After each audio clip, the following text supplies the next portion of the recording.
Hola, soy Jorge Fresnillo, profesor de Ivy Way. Hoy vamos a hacer la prueba 1 de mayo de 2022 del examen de Matemáticas Nivel Superior, Análisis y Enfoques y vamos a resolver los ejercicios más complicados. Acordaos que si queréis podéis pedir clases de mates o de cualquier otra asignatura, así como ayuda con la monografía, los ensayos de cada asignatura, el ensayo de teoría del conocimiento a través de Ivy Way. Vale, vamos a empezar con el ejercicio 7 de este examen de nivel superior. Nos dicen, utilizando la sustitución u es igual a secante de x o de cualquier otro modo, hay una expresión para la integral entre 0 y pi tercios de secante a la n de x por tangente de x por diferencial de x en función de n. Y nos dicen que n es un número real distinto de 0. Entonces tenemos, por un lado, u es igual a secante de x y por otro lado tenemos la integral entre 0 y pi tercios de secante elevado a n de x, tangente de x por diferencial de x. ¿Vale? Acordaos que lo primero que teníamos que hacer es, cuando nos daban una sustitución, es encontrar el diferencial de esa sustitución. Es decir, du entre dx, que será la derivada de secante de x, que sabemos que es secante de x por tangente de x, porque está en el libro. Y de aquí podemos sacar que du es igual a secante de x por tangente de x por diferencial de x. Por tanto, la integral que teníamos la podemos escribir como secante elevado a n menos 1 de x por secante de x por tangente de x por diferencial de x, porque secante elevado a n es secante a n menos 1 por secante de x. Y aquí, en esta parte, ya tenemos el diferencial de u. Por lo tanto, esta integral la podemos hacer como integral entre 0 y pi tercios, que ahora tendremos que cambiar los límites, por u elevado a n menos 1 por diferencial de u. Vale. Lo siguiente que tenemos que hacer es los límites de la integral, que en función de x teníamos que x1 era igual a 0 y x2 era igual a pi tercios. Por lo tanto, utilizando otra vez la sustitución que nos han dado, tenemos u1 es igual a secante de 0, que es igual a 1 si lo calculamos. Y por otro lado, tenemos que u2 será la secante de pi tercios, que podemos escribirlo como 1 entre el coseno de pi tercios, que es igual a 1 entre 1 medio, que es igual a 2. Por lo tanto, la integral que teníamos se nos convierte ahora en la integral entre 1 y 2 de u elevado a n menos 1 por diferencial de u. Y esta integral es bastante inmediata, ahora ya es una integral polinómica, lo que hacemos es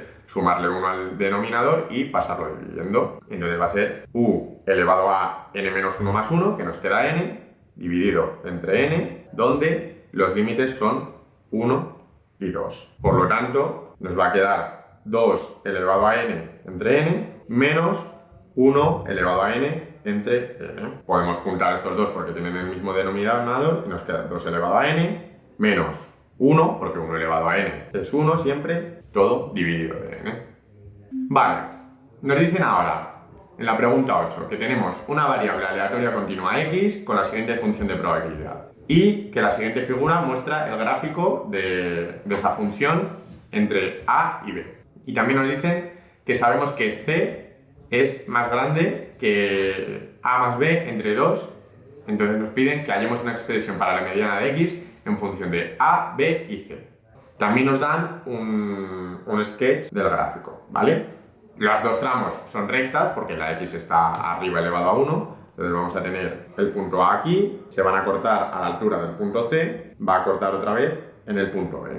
Y ahora nos piden la mediana. Acordaos que la mediana era, en estas funciones continuas de probabilidad, la mediana era el valor hasta el cual el área debajo de la curva, de la gráfica, era 0,5. Aquí nosotros en principio no sabemos si ese valor está a la izquierda o a la derecha del C. Sin embargo, como nos han dado la condición de que C es más grande que B más C entre 2, eso quiere decir que C va a estar en este tramo más tirando hacia B, ¿vale?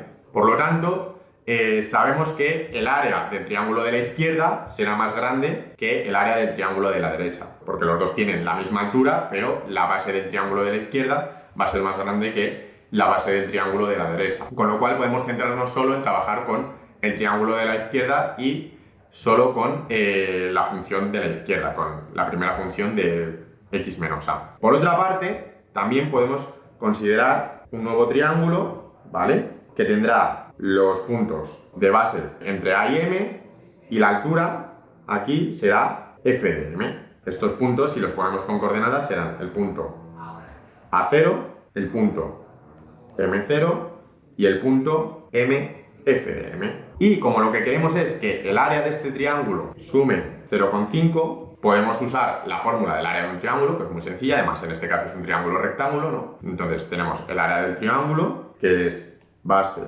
por altura partido de 2, será igual a 0,5 en este caso, o a 1,5. Entonces, en este caso, el triángulo va a tener de base esta distancia, que será m menos a. Por otra parte, va a tener de altura esta distancia, que va a ser f de m menos 0. Y entre 2 sería igual a, el 0,5 lo vamos a poner como 1,5, ¿vale?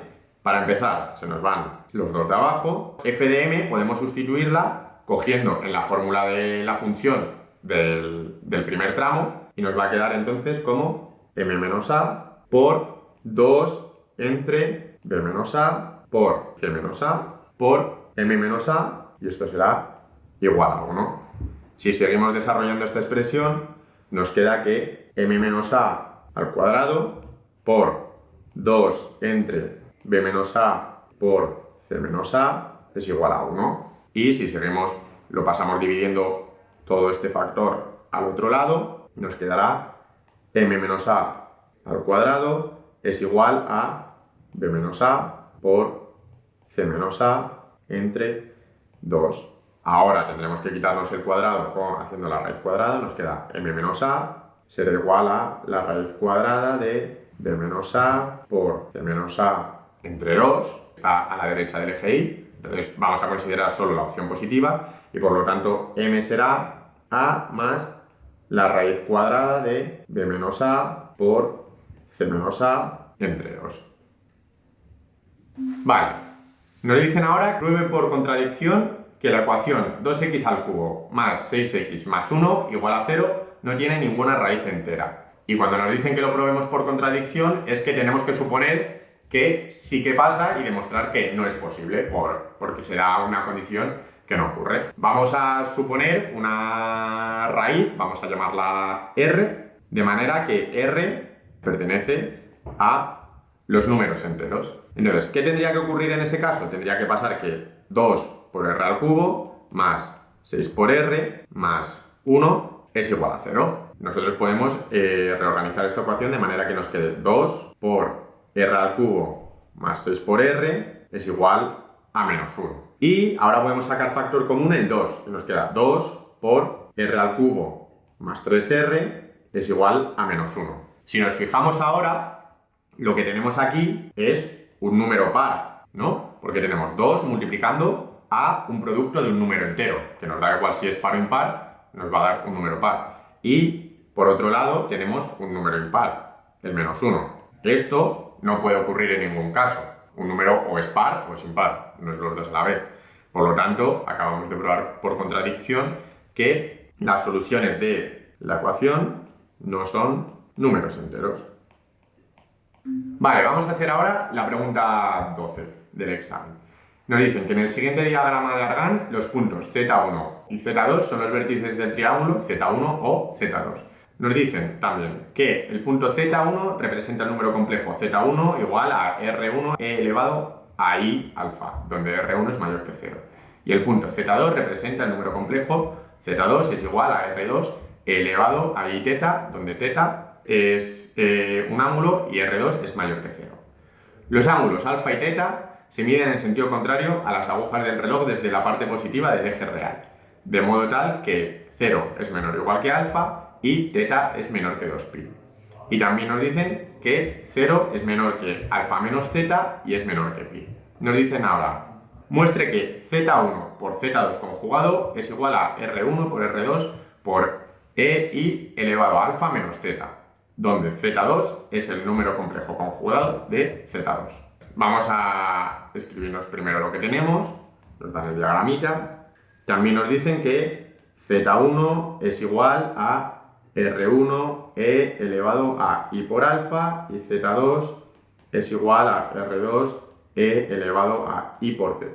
Y ahora nos preguntan, en el primer apartado, que calculemos z1 por z2 conjugado. Lo primero que tendremos que hacer es calcularnos z2 conjugado, que si nos acordamos, el conjugado es el número complejo que tiene la misma parte real y la parte imaginaria con el signo contrario. Entonces, lo que vamos a hacer es cambiar el ángulo. Si el ángulo antes era positivo, lo vamos a convertir en negativo. Entonces, si antes teníamos z2, que era r2 elevado a i teta, z2 conjugado nos va a quedar r2 elevado a i por menos z. Y ahora, para multiplicar z1 por z2 conjugado, simplemente cogemos las expresiones. z1 por z2 conjugado será r1 por elevado a i alfa por r2 por e elevado a i menos alfa. Podemos juntar las bases y nos queda r1 por r2. Como tanto z1 como z2 tienen e elevado a i, podemos hacer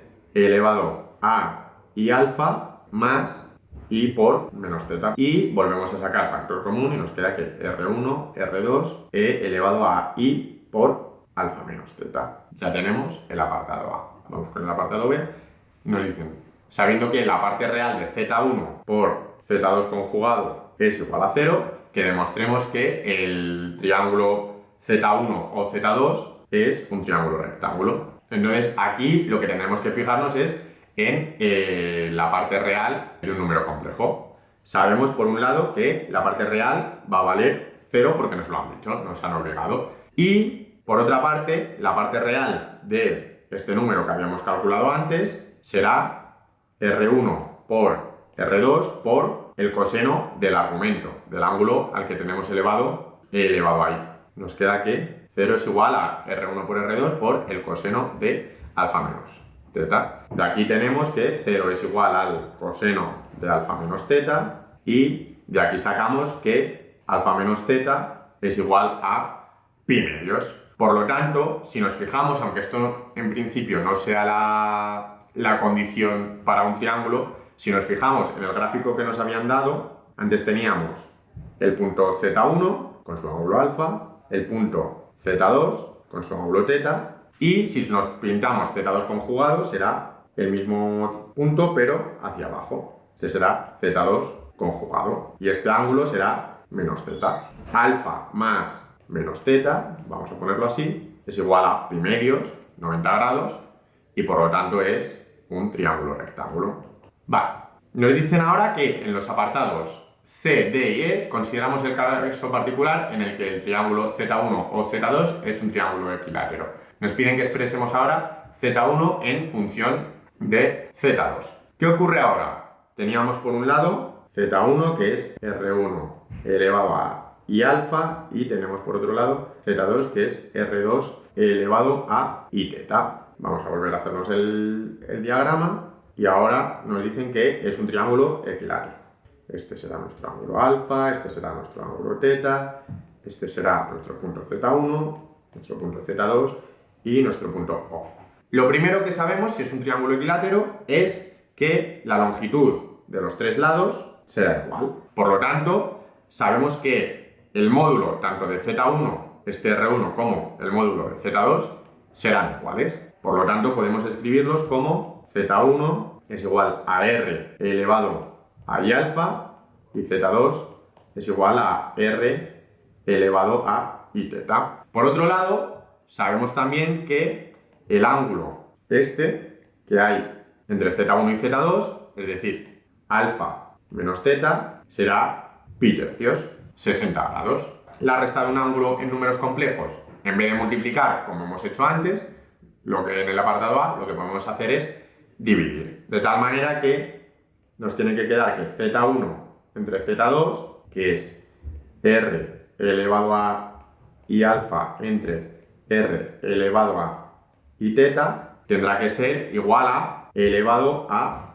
I pi tercios. Las R's nos van, y nos queda que Z1 entre Z2, si usamos propiedades de los exponentes, I elevado a alfa menos teta, que será igual a elevado a I pi tercios, nos quitamos ahora los exponentes, nos queda que alfa menos teta es igual a pi tercios. Como nos han pedido que expresemos Z1 en función de z2, lo que tendremos que hacer será expresar alfa en función de teta. Y si despejamos aquí, nos queda que alfa es pi tercios más teta. Por lo tanto, z1 será r o r2 por e elevado a i pi tercios más teta. O, lo que es lo mismo, podemos desarrollarlo y nos queda r2 por e elevado a i teta por e elevado a i pi tercios. Si seguimos desarrollándolo, nos queda todo esto que es z2 por e elevado a i pi tercios, que será igual a z1. El siguiente apartado nos dice, a partir de lo anterior, muestre que z1 al cuadrado más z2 al cuadrado es igual a z1 por z2. Vale, por lo tanto, como nos han dicho a partir de lo anterior, tendremos que usar esta expresión que acabamos de calcular. z1 es igual a z2 elevado a i pi tercios. Entonces, si tenemos la expresión que nos han pedido, z1 al cuadrado más z2 al cuadrado es igual a z1 por z2. Vamos a ir sustituyendo z1 por z2 donde lo tengamos y nos va a quedar z2 por elevado a i pi tercios, todo esto al cuadrado, más z2 al cuadrado es igual a z2 por elevado a i pi tercios por z2. Con lo cual nos queda z2 al cuadrado por e elevado a i pi tercios al cuadrado más z2 al cuadrado es igual a z2 al cuadrado por e elevado a i pi tercios. Y si utilizamos en esta expresión de elevado a i pi tercios al cuadrado las propiedades de los exponentes, nos queda z2 al cuadrado por e elevado a i 2 pi tercios más z2 al cuadrado es igual a z2 al cuadrado por e elevado a i pi tercios. Nos queda que z2 al cuadrado por e elevado a i 2 pi tercios más 1 es igual a z2 al cuadrado por e elevado a i pi tercios. Esto podemos cancelarlo. Tendremos que comprobar ahora si e elevado a i 2 pi tercios más 1 es lo mismo que e elevado a i pi tercios. Y ahora, usando la expresión trigonométrica de los números complejos, ¿no? En cis teta, nos queda que coseno de 2 pi tercios más i seno de 2 pi tercios más 1 es igual a coseno de 2 pi tercios más i seno de 2 pi tercios. El coseno de 2 pi tercios, que sabemos que es el ángulo suplementario de pi tercios, es decir, suman 180 entre los dos, sabemos que esto es menos 1/2 porque son 120 grados, más i seno de 2 pi tercios más 1 será igual otra vez aquí no son 2 pi tercios, serán pi tercios, coseno de pi tercios, que sabemos que es 1/2 más i por seno de pi tercios, que vamos a dejarlo así de momento. Menos 1/2 más 1 nos queda 1/2 más i por el seno de pi tercios, 2 pi tercios, que es raíz de 3 entre 2, será igual a 1/2 más i por raíz de 3 entre 2, que es también el seno de pi tercios. Por lo tanto, hemos demostrado que z1 al cuadrado más z2 al cuadrado es igual a z1 por z2. El apartado D nos dicen que z1 y z2 son las raíces distintas de la ecuación z al cuadrado más az más 12 es igual a 0. Que utilicemos el resultado del subapartado C2, es decir, lo que acabamos de demostrar de z1 al cuadrado más z2 al cuadrado es igual a z1 por z2, para demostrar que al cuadrado, aquí es una vez, al cuadrado menos 3b es igual a 0, ¿vale? Entonces, sabemos que z1, z2 son raíces de la ecuación. Por lo tanto, sabemos que z1 por z2 será igual a el término independiente entre el coeficiente del término que está al cuadrado, que en este caso es 1, entonces será igual a b. Por otro lado, sabemos que z1 más z2 es igual a menos el término en z entre el término en z al cuadrado, es decir, menos a entre 1, que es igual a menos a en este caso. Podemos relacionarlo con esta ecuación de z1 al cuadrado más z2 al cuadrado para ver qué conseguimos. Lo que podemos hacer aquí, lo primero es calcular z1 más z2 al cuadrado, de manera que z1 más z2 al cuadrado nos va a quedar z1 al cuadrado más z2 al cuadrado más 2 por z1 por z2. Y todo esto podemos sustituirlo por al cuadrado. Al cuadrado porque hemos hecho todo esto al cuadrado. También sabemos que z1 al cuadrado más z2 al cuadrado es igual a z1 por z2, que es igual a su vez a b. Por lo tanto, aquí en la ecuación que teníamos antes de z1 al cuadrado más z2 al cuadrado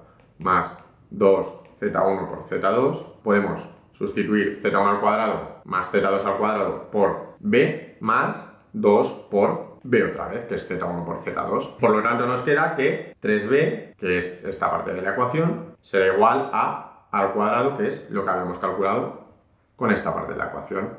Y si pasamos todo al mismo lado, nos queda que al cuadrado menos 3b es igual a 0.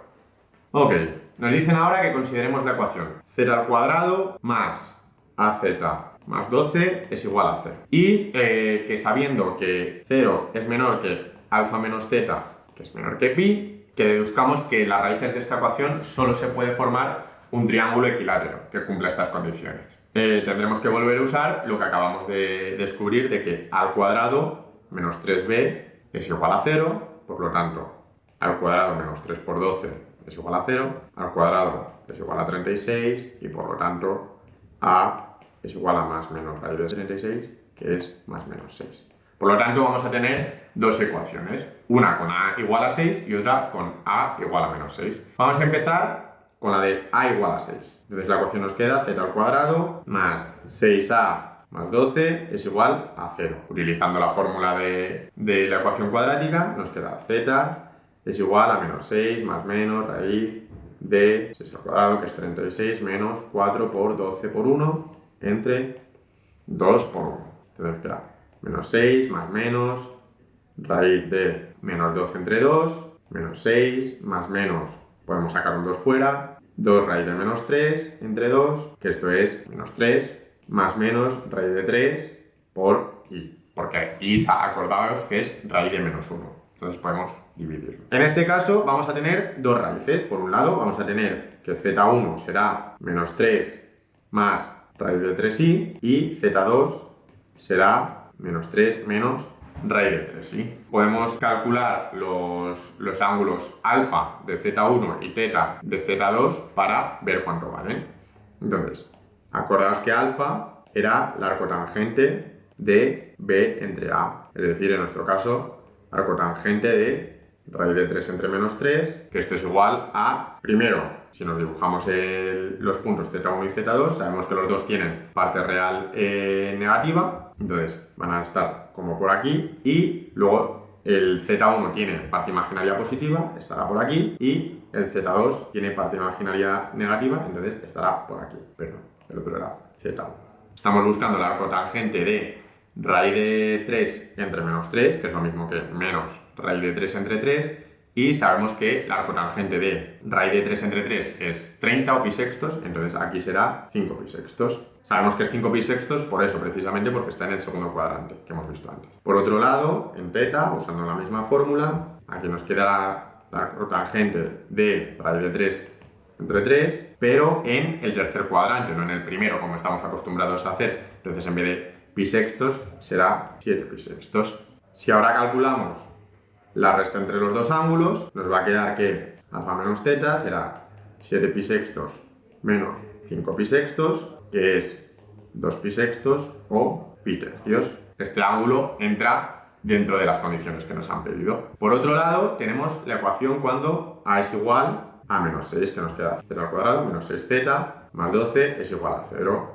De manera equivalente a antes, z es igual a 6 más menos raíz cuadrada de 36 menos 4 por 12 entre 2. Va a ser 6 más menos raíz de menos 12 entre 2, 6 más menos 2 raíz de menos 3 entre 2, 3 más menos raíz de 3i. Es decir, en este caso los puntos van a estar en el primer cuadrante y en el segundo cuadrante, ¿vale? En este caso será z1 y Z2, ¿vale? Con sus ángulos alfa y teta. De nuevo, Z1 será 3 más raíz de 3 y entonces aquí el ángulo será arco tangente de raíz de 3 entre 3, que aquí como está en el primer cuadrante simplemente pi tercios. Z2 será 3 menos raíz de 3i, entonces el ángulo será arco tangente de menos raíz de 3 entre 3, que es igual a menos pi tercios o 11 pi tercios. Si restamos ahora alfa menos teta, nos va a quedar, perdón, pi sextos, todos sextos. Pi sextos menos 11 pi sextos, que esto es igual a menos 10 pi sextos, que esto es igual a menos 5 pi tercios, que no cumple las condiciones que nos habían pedido de que 0 sea menor que alfa menos beta y menor que pi. Por lo tanto, solo existe un único triángulo, que es el de la solución con a igual a 6.